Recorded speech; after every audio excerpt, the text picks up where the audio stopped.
আছে আমরা এই যে আন্দোলন করলাম, সাংবাদিক আমাদের সহকর্মীদের মারধর, মহিলা সাংবাদিকদের গায়ে হাত দেওয়া, এই যে আমরা দেখালাম, সেকেন্ড টাইম যে কোনো কারণ থেকে যদি আমরা নিগ্রহ হই, আমরা কিন্তু এইভাবে প্রত্যেকবার রাস্তায় নামবো এবং এইটা আমরা আজকে দেখালাম।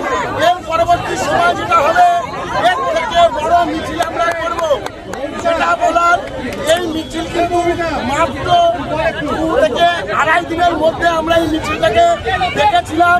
তারপরে আমরা হাজার হাজার যারা সাংবাদিক কলকাতা জেলা এবং সবচেয়ে বলতে হবে এখানে কাটোয়া থেকে সব থেকে সিনিয়র একজন ক্যামেরা পার্সন তিনি এসছেন, তাকে আমরা ধন্যবাদ জানাবো।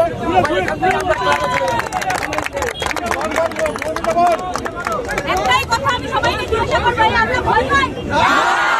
আমরা ভয় পেয়েছি? আমাদের কাজ করছিলাম, রাইট?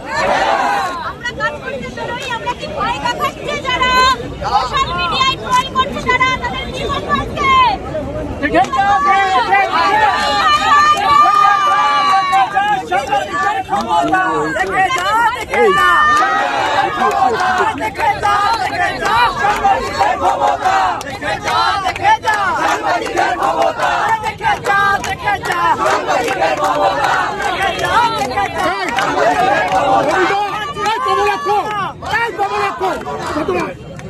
আমরা তাহলে ভয় পাই? তাহলে যারা সোশ্যাল মিডিয়ায় লিখছে তাদের আমরা কি দেখাবো?